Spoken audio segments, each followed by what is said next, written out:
Is it recording? Yes. Now it's recording. Okay. All right. Hello, world, and welcome to the world debut of a brand new cowboy show called Is It the Hot Dog or Is It the Bun? Now this is a hot dog bun. I think it's a hot dog too. I'm Jeff Cavanaugh from No One and Nothing. I'm just a YouTuber. This is Iisha Morrison. She works for the Cowboys. She I does do. all sorts of things. She also has a YouTube channel, which you're going to see this video on, I believe. Yes. And you Yeah. should make it huge. And Aisha's just been doing nothing for like 6 weeks. She got tired of football. She quit for 6 weeks. She just quit being football. And now she's back. And so now we can talk about Cowboys and get ready for training camp. Hi, Iisha. Why you gotta tell all my business like that? You announced it on Twitter. You announced that you had disappeared. I be going on sabbatical. I from the season straight into draft.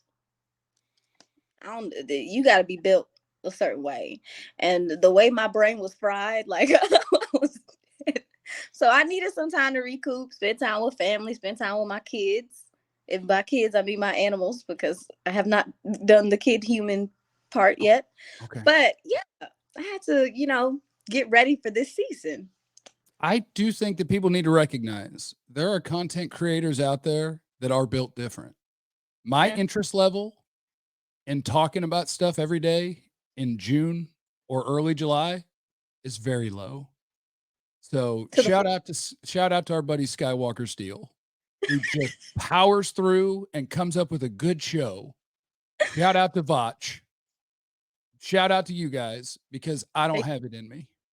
They strong. If it ain't nothing to talk about, you know what? I'm gonna acquire some shut up in my spirit, and I know it. Like that shut up just sits there. I'm not doing nothing else. I can't do. Sometimes you gotta learn when to shut up. Well, most people don't know how to. Sometimes I don't know how to, and that's okay. Sometimes, but sometimes shut up. Listen to Aisha or else. But hey, here's the good news. We're almost there. Football's upon us. We're almost there. And so now we can do football without having to think. We can't? No, we're back to chaos. Oh, right yeah. We're back in it. Now we have to know everything that everybody said and all the different things, and we have to get ready for Cowboys training camp. And I'm excited. I'm excited to training camp, because I feel like most training camps, when we go out there, Cowboys are so huge, obviously, that everybody wants to know everything that happens at a practice, and we can do big numbers on YouTube just saying, here's what happened at practice, because people really, really want to know. And the honest truth is, a lot of years, they're just getting ready to play football. Everything's already decided. It's not like there's any competition.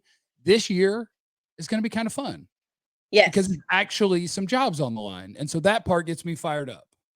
I agree. And then also, too, you got a new, defensive coaching regime. We get to see kind of what we know his philosophy, but if he stepped away from the game for a little bit, has he made any changes? How he uses this specific roster, having Dan Quinn around for 3 years, 4 years, whatever that was. I mean, now having this new coach come in, it is kind of exciting. It could be chaotic, it could be terrible, but it is exciting to go along the ride and for us to feel like we have things to learn and to see, as opposed to just knowing like ain't about to be practicing turnovers out there. You know what I'm saying? What are the odds that Micah or Mike Zimmer cusses the other one out? Somebody will cuss somebody out, because let me tell you something. Like that's one of the only things that stood out to me. Everybody's like up in arms about some of the Michael conversation or whatever. And I'm like, y'all know what is the most important to me is that he and Zimmer sound like they ain't talk that much. And come again? What you mean y'all ain't talk? What you mean one of the focal points of your defense and you haven't been like chit-chatting it up? So we'll see, like two personalities, to say the least. Yes. Yeah. I'll be interested to see how they work together. And I'm sure it'll be fine. Ultimately, it'll be, hey, Micah, go get the quarterback. And he'll be like, you got it. That's what I wanted to do anyway. But you know what threw me off? This is going to be a random aside. So the Malik Hooker thing, our buddy Skywalker Steel did a good job, because I didn't see the whole interview. Like everybody else, I saw what somebody clipped, and it was just like, who cares about that? I don't care. And then, yes, I know that earlier he said, I don't care if Micah podcast. But before that, I think it was the next day, I was watching Sky's show, and he played the other audio where he's like, well, the difference with Zimmer is going to be like, with Quinn, you mess up, and he'd be like, okay, we're going to get it right. We're going to get it right. And Zimmer's like, you can get off my field. Like, if you're not going to figure it out, somebody else will. And my question is, who do we think Malik Hooker was talking about last year that couldn't get stuff figured out? And I'm not going to answer that. I'm just going to leave that question out there. Who do we think didn't know what was going on? It could have been a number of guys depending on the game, because baby in Green Bay didn't nobody know what the hell they were doing. Everybody looking for a wheel route. No, that was interesting. But that stood out to me too, though, because I think that honestly pissed me off, to be honest. I got upset because I'm thinking to myself, so y'all just had people on the field that didn't know what they was doing, or you are altering how you're running plays? Right. We had to dumb it down is kind of what he said. We had to dumb it down. We had to dumb it down? Yeah. I didn't like that. I didn't like that. I like the fact I would much rather them adopt the, hey, dude, if you can't get it, you're going to have to get off the field, because that's how it's supposed to be, if I'm not mistaken, right? So it's like, and that was one of the only things, and like, shout out to Dan Quinn, appreciate everything that he did here. But I do think that there was a level of comfort that I felt like the players developed, and like, this is my uncle. This is my guy. Like, there to me needs to be a distinction between, I am your coach. We may be personable. We may get along. I care about you, but that can't impede on the success of the team, because y'all dapping it up and playing patty cake. I don't like it. I'm really excited because, like, I think part of that is what makes Dan Quinn good at his job, right? That he's personable and he has relationships with players. But I'm so interested to watch it go from backwards hat, relate to players, wear Jordans, secret handshakes, to Mike Zimmer out there with his little tiny skinny gut and big old dip in and flip flops, just like pissed off all the time. Oh, they need it. They need it. I think his philosophy and how he plays football is I mean, I know some of the guys are excited, period, about specifically the secondary. It's like some of the things that they're going to be doing, because you know, with Dan Quinn, it was cover 1, cover 3, die. Cover 1, cover 3, or die. You gonna die. Like, there was a lack of creativity sometimes from that, and I think, you know, teams just knew what to expect. Like, they just knew what to expect from you. And also too, I'm excited about the usage of zone and stuff a little bit more, because, you know, with Dan Quinn, he heavily relied upon man, and nothing wrong with that if you got the guys to do it. But baby, what happens when you ain't got the guys to do it? So we know with Zim's system, he's going to show and go. I'm excited about some of the deception that he incorporates into it. Because I just thought we didn't get enough of that with Dan Quinn sometimes. So, all right, Iisha, are you ready for Jeff's few training camp questions of the day for Iisha? That's the name of this segment. Jeff's training camp questions that he has for Iisha that will be answered by Iisha after Jeff asks the question. That's the name of the segment. You ready? I don't know if we should be working together, because I understand everything you're saying. I don't know. I feel like this is dangerous. Well, you could say that us working together is kind of like maybe effing it up. Why not just start the day picking it up? I love hitting buttons and making sounds. Iisha, who, by the way, if you're not familiar, make sure you're following her YouTube channel, because she is also a beast when it comes to the NFL draft, X's and O's, all of the things, scouting reports on the players on this team, et cetera, et cetera. Who will play the most snaps next to Eric Kendricks at linebacker? You hate me or something? I have no idea. Like, you hate me? The incumbent would be Damone Clark, but that bores me. I'm cheering for Overshown. But what about Leofau? Like, I don't know who it's going to be. I think that there's a lot of it's hard. I think that Leofau will find his way on the field eventually, but there's a lot of similarities in play with Kendricks. Obviously, Kendricks is a little older, but those guys are a lot of the same in a sense. So he might be replacement for long term. Yeah, I think they're a lot of the same thing. I personally think that Leofau will become your Mike at whatever point in time, because one of the things that stood out to me in regard to his film, but also too, if you listen to character statements, if you listen to some of the news from the Senior Bowl, was this guy's calling out plays. And this is a Senior Bowl practice, you know what I'm saying? So it's like, this is new stuff, and he's calling out plays before they're happening, is what I was hearing about the Senior Bowl, and the intellect is there. And it's funny because he looks like a football Clark Kent with the glasses and stuff on field or whatever. But yeah, there, I will say from this class in particular, there's a maturity that they've come in with that it definitely does feel different. But in regards to the question, I also think DeMarvion overshone some guys. And you know this, Jeff, like some guys have an aura to them, or they have a feel to them where you're like, yeah, this guy is a little different. He built a little different. And I know he took his rehab so seriously. We've seen him put on some size. And I personally think, yeah, he may have some growing pains, and then also too coming back from the ACL, but he was already like a tick faster than everybody else. So him taking a step back, how much slower is he going to be? I think his length also too will suit him coming back from like an ACL type thing, like his recovery speed. I don't know what that's going to be, but I know I know hands down he's ready. And from the little bit we saw of him, this seems like a difference maker from the linebacker position. This is somebody people have to account for. So I would say it's going to be overshown, bro. I think he's going to earn it. I really do. I hope so. That's what I'm cheering for, and I don't know why I'm cheering for it. Well, I guess I'm cheering for it because it seems exciting, because last year we saw some big plays and flying up and down the field. We saw a lot of fun things. And the other reason that I'm kind of cheering for it is the thing you were mentioning where you say like the aura or they look different or whatever. I think from Broadus, I learned that's the like first guy off the bus look. Like you have Overshown get off the bus first because the other team sees it and they go, damn.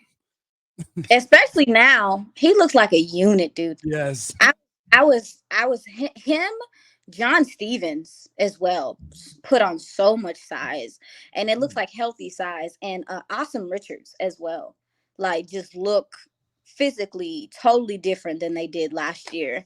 And I think I mean, I'm glad that Overshown did that, because one thing that Zimmer don't like is linebackers that's light in the ass. And at this point, I'm over linebackers that's light in the ass. You know how happy I was to see, shout out to Marquise Bell. We love you, big dog.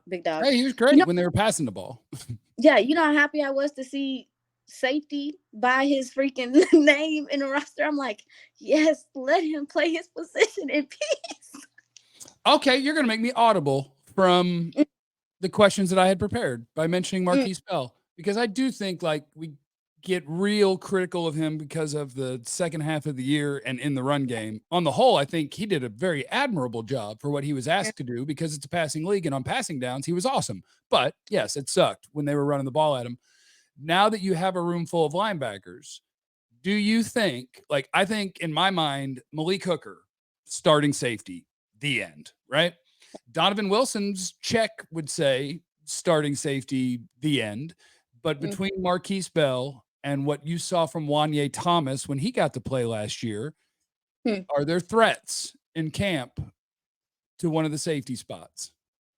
So I think I think these guys are two different guys. I would say that Wanye to me has more of the sideline to sideline speed as far as like cover the range in that way. I want two of those on the field. I agree. And it's possible we might see that because of the way that Zim likes to run defense. It's possible we might see two guys that we consider maybe free safeties on the field. And so I get that. But with Marquise Bell, there's no J. Ron Curse anymore. And I know that the big nickel is not going to be our foundation, but to know that when you do have to go nickel, you can put him in there, and you know he has the ability to stay with these because he's also a lot bigger in person than what I think people think anyway, but he has the ability to stay with these tight ends and things like that. And I know you've seen the schedule, you about to go up against a whole bunch of good ones. So to me, I always envisioned Marquise taking over the big nickel position and the big nickel spot. Now, can you use him as a robber sometimes, depending on what happens with Donovan and everything like that? Sure. But as far as the ranginess, I personally think that Wanye has a little bit more. I can't describe what I'm saying, but I feel like he has just a little bit better of an ability to cover a lot of grass and be a little bit more rangy in that regard. Iisha, will Trayvon Diggs be Trayvon Diggs immediately? The fun part about asking people questions is then you don't have to answer it, because the answer is to all of them is, I don't know.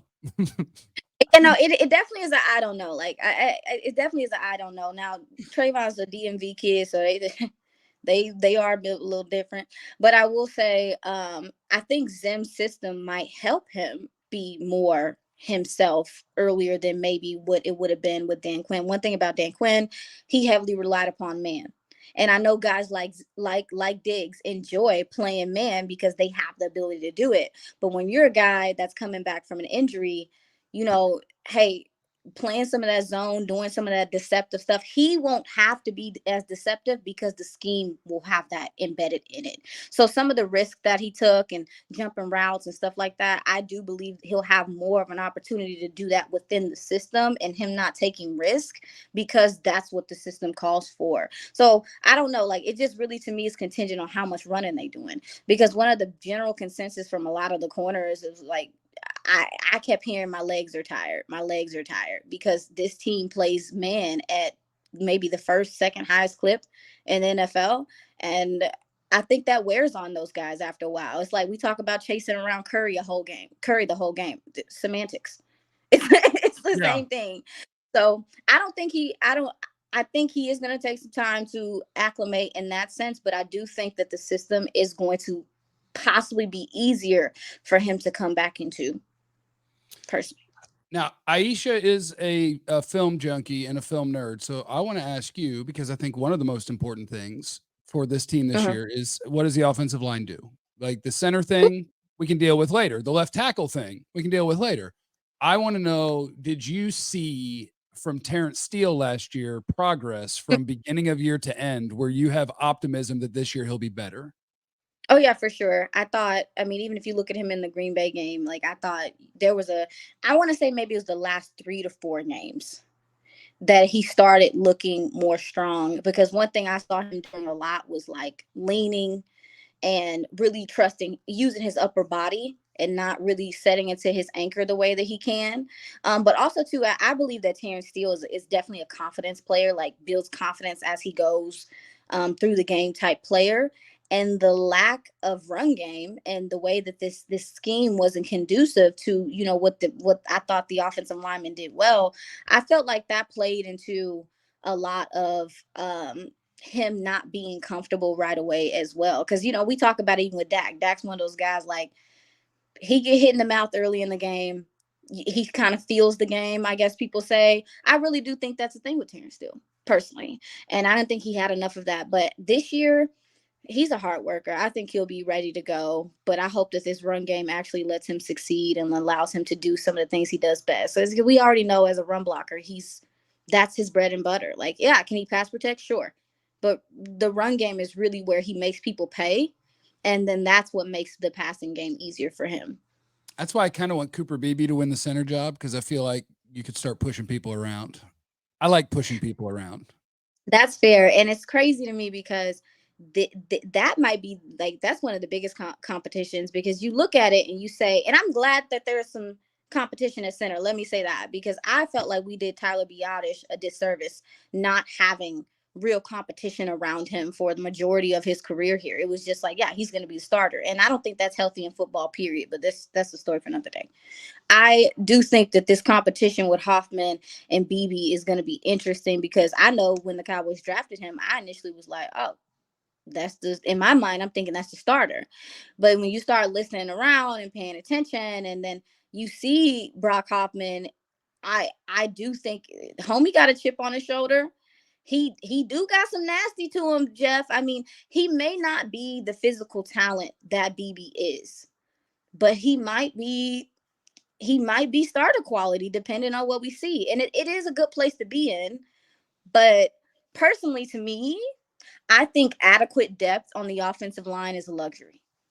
I think if you have guys, like when you talk about, we don't know what's going to happen with Austin Richards yet, but I definitely would love to see him become the swing tackle. If you have a Hoffman as a backup, if you have TJ Bass as a backup, dog, you're in so much better of a position than most teams in the league, because this is a long season. We know injuries happen, and we've seen this head coach alter game plans because of the offensive line. But what if you don't have to do that?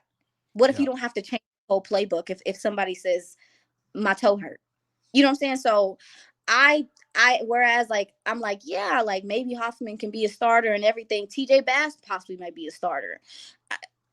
Have adequate depth and let them develop into starters eventually. That's me. That's me. I know everybody don't feel like that, but that's me. No, I think offensive line is so hard to find.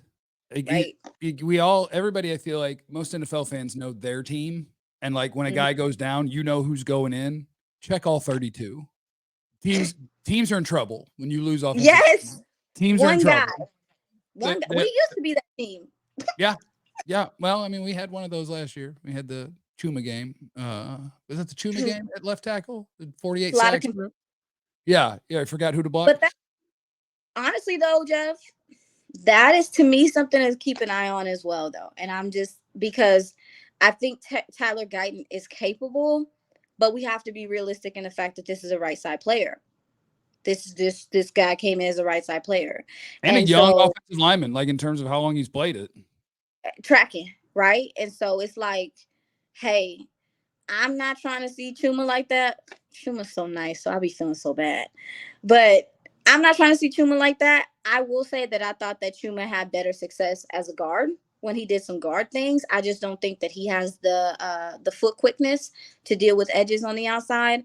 But also, too, it's like I thought he did some decent things pulling and pinning, too. But I'm just like, listen, dude, I really need Tyler Guyton to come in and be ready to take over that left tackle position. I personally do.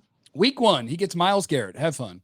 Iisha is having the 32nd best running back group. That's according to Pro Football Focus in the NFL. Okay, or is that silly? And is there anything that could happen that would change our mind about how good their running backs are?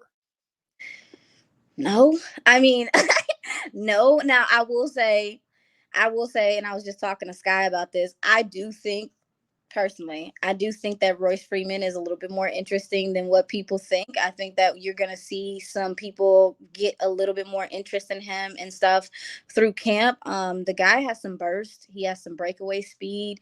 He's a little tough nose. I do think he could pan out to be a good addition. But Jeff, ain't none of this, I almost cussed. Ain't none of this going to matter if your run scheme is terrible and predictable. And I mean, I'm just saying, like, so for me, it's like, it doesn't matter who is back there. If the run scheme is not going to help, then you're just going to be the same team you were. And furthermore, like, yeah, teams are doing this by committee thing. We've seen it. The running back position has drastically changed, and what it calls for is drastically changed. However, even those teams have a guy, at least one guy that you know is a star. And then the rest of the guys are kind of complimentary. So who is the guy here? Who's the guy? I think if you were going off of, we're going to go to camp, we're going to watch you guys play, and we're going to decide, the answer is Rico. I think in this organization, with the history of it, Zeke. See, and that's a problem for me. Zeke. Because do you want to win games or not? What are we doing? Like, what are we doing here? And like, and to your point, the only thing that hurts Rico, and we know this, is some of the health stuff, because I think he is probably like one of the more well-rounded backs in general on this team. He can run with power. He can run through the tackles. We've seen him in the screen game. We've seen him in the receiving game. He's good in pass pro. I think he's not obviously like a star, but as far as like, can I get things out of him? Absolutely. So if he were able to stay healthy, yeah, I think he could be just fine. But I think they took it too far. I think they took it too far with the running back doesn't matter. Yeah, the running back position has changed. Teams are doing it by committee and all this or whatever, because you look at Detroit and you like, yeah, that's a committee, but Jahmyr Gibbs is a guy. You know what I'm saying? Like, it's just, and their other guy's a stud too. Montgomery's a stud too. Like, yeah, that's a committee. It's a committee of studs. Yeah, and you just ask yourself, we got to let the deuce loose, Iisha. Yeah, and that's my thing too. Is like, I definitely think that Deuce does fit. Like, it really pissed me off last year because his tape is his tape. Like, his tape was good. His tape was him receiving, him doing things. And again, people are like, oh, well, the pass pro, whatever the case may be. I get that part. Fine. Blech. So don't But stay in. Go on a route. If they blitz, throw it to them. that's what I'm saying. I think he could be so intricate on third downs and receiving downs because he has that capability. And so I'm just like, it's up to the coach to find ways to get him involved. I don't know. I personally do think he still may make this roster if it's not even in a running back capacity because of all the changes on special teams and the way that they're set up. He and Turpin are going to have opportunity to return more this year. And so I do think he could still definitely make the roster. I like it. That's all I have today, Iisha. I quit. That was all I have. That was all you had. Okay. So I have a question for you. Okay, because that was going to be my dismount is I quit. You got to stop quitting. But now I'm back. I love quitting. Quitting is so underrated. It is. If something sucks, just quit. Well, make sure you got something lined up. But then just quit. Just quit. Yeah. Okay, what's your question? Relationships suck? Just quit. Oh. No, that's terrible. I'm really good at doing that. Yeah. Hi, anxious avoidant here. Anxious avoidant? Yeah, a little bit of both. Oh my God, those. My nemesis. I know it now, so you can battle it. You can fight back a little bit when you know it. I'm glad you know it because y'all some of the worst people. Not on purpose, though. We don't want to be. I promise we feel worse about it than you do, at least some of us. Tap dancing and moonwalking on people's feelings. I don't mean to. Okay. So, my question for you, and me and Sky were talking about competitions. How about the competition at DT? How about the competition at one? Who? Like, I'm going into camp, like, I don't even remember y'all's names. Is one of them named Rogers? There's a guy named Rogers? Yes. And the Iowa guy is in camp, Carl Davis. And there's an undrafted guy. Like, that's running back part 2 for this team. Honestly, you better hope to God Mozzie takes a big step. I'm not betting, and this is the conversation we had on the draft show, and I was like, I'm not betting on that. Why would I be betting on something I ain't seen? Why would I be? Okay, so that's the Cowboy offseason thing, is the whole all-in thing. Stop listening to words Jerry Jones says. They don't matter. But so I wasn't even asking you to sign giant free agents. I'm asking you to do what NFL teams do, which is use free agency to plug your giant holes, which is sign me a journeyman one tech and sign me or draft me a running back who might be good enough to be a lead back. That's all I wanted from your offseason is those 2 things. You did neither one of them. That's it. And ironically enough, your inability to run the ball and your inability to stop the run have been your biggest problems. So what and they said it and then did nothing about it. What's happening here? So for me, man, the DT position is more than the running back position, far more than the running back position. Because the thing about the running back position, if y'all can't run the ball, guess what? Fork gonna slang that thing.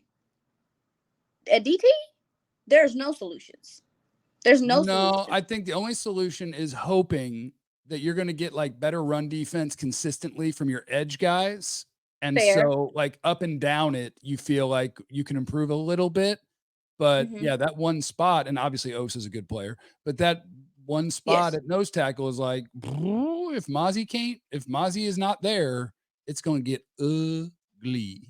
Well, I mean, and being honest though, when you look across the NFL, I'm starting to feel like having adequate DT depth or play is a luxury now. Because even if you look at the draft, look at how much higher some of these guys went just because they were one techs. Just because teams are trying to shore up that side of, that point on the defensive line now, I know that they're hard to get because people don't want to give them up anymore. So I didn't expect for them to get someone, to your point, I didn't expect for them to get a star in free agency because they're not willing to offer the same amount of money. But I do think at some point in time in camp, somebody gonna be on the phone. And it's not to knock again, I think that Justin Rogers does have the ability to develop into an adequate DT, and because he's a space eater, he has the size, he has some of the awareness. I do think that he can come in and be a good rotational piece. However, when you look at Philly, guess what? They have stars at that position. They got like real like athletes at the position. But when you look at them towards the end of the season, guess what? They were tapering off. That run defense was struggling because they had a lack of depth there. So regardless, like guys are going to tire down. And I'm sick of seeing Osa having to do things like two gap, and that's not his damn job. And that's not what he's really good at. Yeah. We got one D tackle on the roster, baby. And he's in his last year too, so you're not ready for next year either. I mean, what brings me to my second point, that I have not heard his name that much. Junior Fehoko is someone that I think I definitely want to be paying attention to as well, because he can do a lot of Osa-like things, but we'll see if he is playing more on the edge or not. Yeah, and maybe that's just what they're going to do, is they're just going to throw guys that are big edges down, but that doesn't work. 280 don't play at a 330 spot. Zimmer don't play that. I don't think that's going to last. That doesn't fit either. This D coordinator wants giant people, and they didn't go get that. It's all very confusing. It's very weird. Confusing. I was surprised. I expected for when I was still seeing Chauncey Golston play on the interior doing OTAs, I was like, wait a minute. This isn't Zimmer like. They don't have people.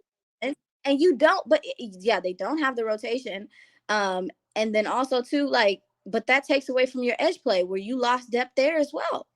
So it's like it's just so weird. Like they're just not taking the initiative to do some of the things that I think they need to do specifically to get better. I wanted to ask big homie, who was our run game coordinator? Scotty. What is his name? Barnacles. You're not talking about Schottenheimer, are you? The OC? No, not Scotty, the offensive line coach. Oh, Solari. I wanted to ask him.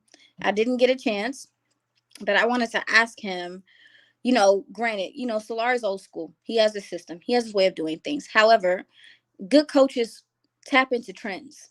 And one of the biggest trends we've seen in this NFL are motions, shifts, things like that, to create spacing and opportunity.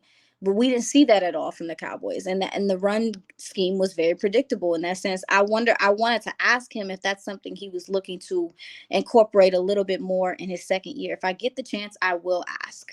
I hope so, because you know what I think might be their best run plan, just because of what they don't have at running back. It might be to just F with people on offense and do short motions with Turpin, CD, Deuce, and hand it to them. Each of them 4 times a game. I agree. There's 12 carries. I agree. And now they got to play that. Yeah, if you're not going to have the run game that, is traditional, then find ways to create. We've seen other teams do it. We've seen specifically San Fran do it. Like they figure out how to get some level of run game going, even if it doesn't look traditional. And a lot of that is a slot receiver or a receiver doing some of those things. And you have the gentleman on this team to do that.